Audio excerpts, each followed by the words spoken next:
He reined his horse beside the general store, dismounted with a soft grunt, and tied the lead rope to a post. He patted the stallion's neck, murmuring, "Won't be long, boy." His horse flicked its ear as if to say it had heard that lie before. As Cole stepped toward the store, he felt eyes follow him from windows and doorways. He ignored them. He wasn't here for chatter or smiles. He was here for flour, ammunition, and coffee, maybe some dried beans if the price was right. Then he'd be on his way, riding back to the sanctuary of his solitude. A woman walked out of the shop with a basket of goods. She glanced at him once, her expression shifting from interest to caution. He tipped his hat politely. She hurried past. That was fine. He wasn't looking for kindness. Cole reached the steps of the general store and placed one boot on the first wooden plank. And then he froze. There, sitting in the shadow of the storefront, barely noticeable at first glance, was a figure. A woman. Thin, slumped, and dressed in what looked like a torn white gown. Her hair, once golden perhaps, was now dull and matted. Her hands trembled around a hardened scrap of bread as though she was afraid someone might steal it from her. Cole didn't move. She didn't look up. Something heavy shifted inside him. Something he'd buried long ago. Supplies, he reminded himself. Get supplies. Leave. And yet, he couldn't take that next step. Because for the first time in years, Cole Mercer had ridden into town not just for what he needed, but for something he didn't know he was about to find. The late afternoon sun beat down like a blacksmith's hammer upon the barren earth as Cole Mercer rode his chestnut stallion across the open plains. Heat shimmered off the hard-packed dirt like rising ghosts, warping the distant horizon. It had been 3 days since he'd spoken a word to another living soul, and that suited him just fine. Silence was easier than conversation, and solitude was more loyal than company. Cole wasn't riding for adventure, glory, or even companionship. He was riding for supplies, nothing more. His ranch sat 70 miles west, tucked between rocky hills and whispering pines, as far from the world as one man could hope to be. It was peaceful there, quiet, and lonely. But Cole preferred loneliness to heartache. His saddlebags held little now except an empty canteen, a dull knife, and the last piece of jerky he'd been saving for nightfall. His rifle lay across the saddle, sun-worn and scratched but well-oiled. He trusted it the way most men trusted other people. The rifle had never lied to him, never walked away, never broken a promise. Dusty Creek finally came into view, a tired little town barely holding itself together. A crooked church steeple peeked over the faded rooftops like it was ashamed to stand too tall in a place that had forgotten hope. The main street was little more than a strip of cracked earth lined with weather-beaten storefronts that looked as though one strong wind could blow them over. A saloon, a sheriff's office, a livery stable, and a general store, that was all Dusty Creek could offer. But for now, it was enough. Cole rode in slow, boots resting gently in the stirrups, reins loose between his fingers. He kept his hat low over his eyes, more to shield himself from stares than sunlight. Newcomers always drew attention in small towns, and a man like Cole, silent, broad-shouldered, and carrying the sort of past that etched itself into the lines of his face, invited curiosity. He didn't welcome it. Cole stood there, unmoving. His hand hovered above the doorknob of the general store, yet suddenly the thought of flour and ammunition seemed less urgent than the sight before him. The woman in the torn bridal dress remained hunched over, clutching her scrap of bread as if it were a lifeline. Up close, he could see the bruises along her wrist, faint but unmistakable. The delicate lace of her dress was torn at the hem, stained with dirt and travel. Her shoes, if one could even call them that, were worn-down slippers, the soles nearly gone. She sat as though her bones might crumble if she tried to stand. Cole glanced toward the store window. Inside, the shopkeeper, a round man with thinning hair, watched with a stern expression. Not pity. Displeasure. Cole stepped onto the wooden porch, his boot making a dull thud. The woman's shoulders tensed at the sound, but she didn't look up. He cleared his throat softly. "Ma'am." Her head jerked up so fast he almost regretted speaking. Her eyes, green, but dulled with exhaustion, met his. For a long second, she simply stared, as though trying to decide whether he was danger or salvation. I won't bother you, "Sir," she whispered, voice cracking from thirst rather than fear. "I ain't begging coin. Just needed a place to sit before I fall over." Her pride was still intact. But her strength was not. Cole remained silent a moment. He wasn't a man used to soft words or comforting strangers. Kindness wasn't something he carried openly anymore, it was a tool he'd locked away after life taught him how easily kindness could be taken advantage of. But something about her struck deeper than sympathy. He crouched down slowly, careful not to startle her. "How long since you ate proper?" She hesitated. Her gaze flickered toward the shopkeeper in the window. Then to the loaf in her hands. She swallowed hard. 3 days. Cole's jaw tightened.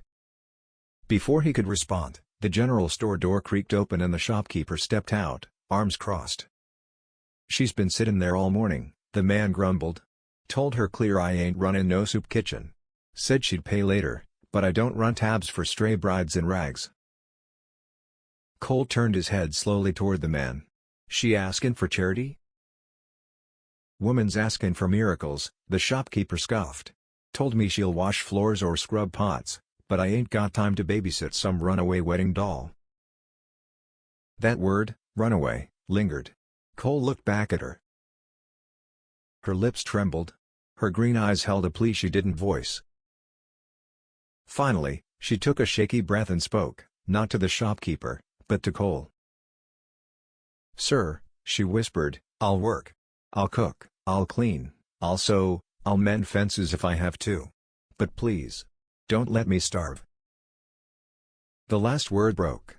Not loud. Not dramatic. Just broken. Cole felt something tighten inside him.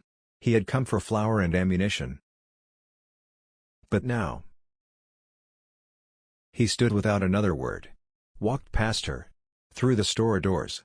The shopkeeper opened his mouth to say something, but one look from Cole silenced him. Cole gathered flour, beans, dried meat, coffee, sugar, a tin of peaches. And then, after a pause, he grabbed a clean blanket from a shelf. He slapped the items on the counter. The shopkeeper rang them up nervously. "That'll be." Cole tossed a handful of coins without counting. "Bag it," he said flatly. When Cole stepped back outside, arms full of supplies, the woman jolted upright as if expecting to be chased away. Instead, he set the bag down beside her. "Eat," he said simply. She blinked. Then, slowly, she began to cry. The woman ate like someone who feared the food might vanish if she blinked. She tore into the dried meat first, then the bread, then scooped sugar straight from the sack with trembling fingers as though it were a delicacy. Cole didn't speak. He simply sat across from her on the edge of the porch, arms folded, watching like a guard dog keeping others at bay. Several townsfolk paused to look, some whispering. A few shook their heads, muttering about strays and trouble women. One woman across the street clutched her child closer, as though hunger were contagious. Cole's glare sent them all on their way. After several minutes, the woman slowed her eating, wiping her mouth with the back of her hand before realizing it and quickly using a scrap of fabric instead. Even starved, she carried herself with the remnants of dignity. Finally, she looked at him. "I owe you thanks, mister." "Cole," he said. She nodded softly. "Thank you, Cole." He didn't respond, just waited. Patience had been carved into him by years of isolation. Eventually, people spoke when the silence lasted long enough. And she did. "My name's Lila." She paused. "Lila Hartwell." He nodded once. She hesitated, eyes darting toward the dusty road. Her voice lowered. "I ain't from here. Came from over east, 'bout 60 miles. Walked most of it. Rode some. On the back of a wagon till the driver tossed me out when I couldn't pay." Cole's jaw clenched. She continued, speaking slowly, as though unspooling a memory she wished she could burn. "I was supposed to be married 3 days ago. Dress was new then." She glanced down at the tattered lace. "My pa. He arranged it. Said the man was wealthy, Owned half the cattle east of the river. Said it'd keep our family fed. Cole remained silent. I'd never even met the groom till the morning of. Her hands twisted in her lap. He was twice my age. Didn't smile. Didn't ask if I wanted it. He just looked me over like he was checking a horse's teeth. Her breath hitched. I told Pa I couldn't do it. Told him I'd rather scrub floors all my life than live as property. She swallowed hard. But Pa didn't listen. Said I was a fool. Said love don't feed bellies.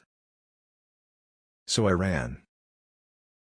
The wind picked up, lifting strands of her hair as if trying to free her from the past still clinging to her. I ran in this dress. Took nothing but what I could carry in my hands. She laughed softly. Bitterly.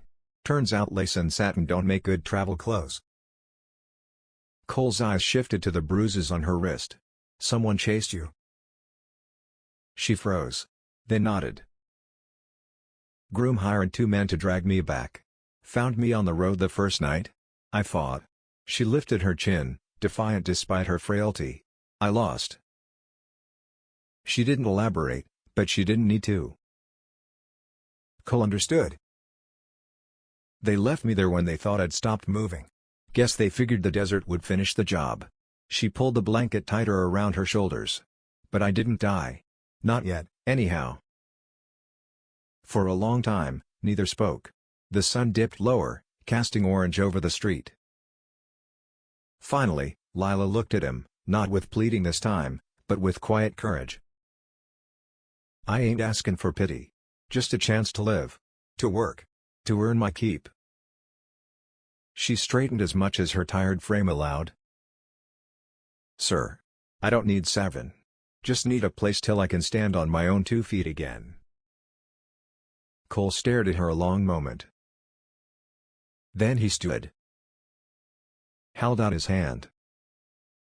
You can stand on them at my ranch. Lila stared at Cole's outstretched hand as though it were a mirage conjured by hunger. Her fingers hovered before she dared to touch his palm, as if expecting it to vanish the moment she reached for it. When her skin finally met his, she gasped. Not because of tenderness, but because his grip was firm, steady, certain. He wasn't offering out of pity. He wasn't wavering or second-guessing. He had decided. And when Cole Mercer made a decision, it was final.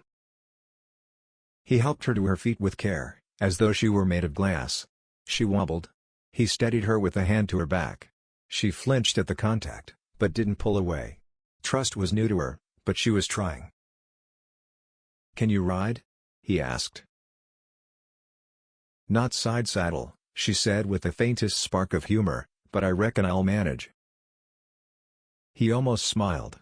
Almost. Cole bought a second horse from the livery, a gentle bay mare that seemed to sense Lila's weakness and adjusted her steps accordingly. He secured his supplies, tightened stirrups for her shorter legs, and wordlessly helped her mount. When she swayed, he placed a steadying hand on her thigh, just above the knee. She froze, breath catching, not in fear, but in shock at simple kindness. No man had ever touched her gently before. They rode out of Dusty Creek in silence, the town shrinking behind them like a bad dream. The sky bled gold and crimson as the sun dipped low, painting the horizon in fire. They rode side by side, the rhythmic thud of hooves the only sound between them. After a time, Lila spoke softly. You don't talk much, do you? No. Good. Most men talk themselves into trouble. A faint exhale, something like a laugh, escaped him. As the miles passed, Lila's exhaustion returned. She swayed once, twice, then slumped forward. Cole reined in immediately. You'll fall, he muttered. I'm fine, she mumbled, blinking hard. You're not. He dismounted, stepping toward her horse. Before she could protest, he lifted her, off the saddle as though she weighed nothing. She let out a startled gasp as he carried her in his arms toward his horse. Mr. Mercer, she began, flustered. Cole, he corrected. Cole. I can ride. Not anymore. He set her in front of his saddle, then swung up behind her, his arms caging her in only in the loosest sense, protective, not possessive. She stiffened at first, but his warmth seeped through the cold that had long rooted in her bones. His heartbeat thudded steady against her back. No man had ever held her without taking something. Until now. As they rode beneath a rising moon, Lila's head slowly fell back against his chest. Her breathing steadied. Cole did not move. He kept one arm around her waist, the reins loose in his other hand, guiding the horse with steady patience. Hours passed. Finally, the outline of his ranch appeared, a lone cabin nestled between whispering pines, smoke curling from its chimney, lantern light glowing through the window like welcome. Lila stirred. "Is that your home?" "Yeah." She hesitated, voice small. "And you're sure I'm welcome in it?" He didn't answer right away. Instead, he tightened his arm gently around her, as if anchoring her in place. "You'll stay," he said evenly. "Till you're strong. After that, you decide." Lila closed her eyes. For the first time in her life, she realized she wasn't being taken somewhere. She was being brought. Morning light crept gently into the cabin, casting warm gold across the wooden floorboards. Lila woke wrapped in a wool blanket, lying on a cot beside a lit fireplace. The smell of cooking beans and coffee drifted through the air. Cole stood by the stove, sleeves rolled, stirring breakfast with the same seriousness a man might load a rifle. "You're awake," he said without turning. Lila pushed herself up slowly, surprised at how much stronger she felt after one good night's rest. "I should be working," she murmured. "Not sleeping like a spoiled princess." "You're no princess," he replied. She stiffened. "But you're no burden either." He finally turned, setting a tin plate of food beside her. She blinked. No man had ever served her before. Days passed, quietly at first. Lila insisted on working, mending shirts, chopping vegetables, even sweeping the porch despite Cole's occasional protests. He worked the fences, chopped wood, fed livestock. They moved like two wolves slowly learning to share territory, circling but never clashing. At night, they sat by the fire. Words were few, but silence between them was no longer empty. Lila began to laugh again, small at first, then real. And though Cole rarely smiled, his eyes softened when she did. She was healing. He was changing. But peace never lasts long on open land. One afternoon, as Cole repaired the barn gate, the sound of distant hoofbeats echoed across the valley. Not one set. Several. Cole stiffened. Lila stepped from the cabin, instantly sensing danger. 3 riders approached, rough men with cruel grins. And behind them, atop a black stallion dressed in polished leather, rode a familiar figure.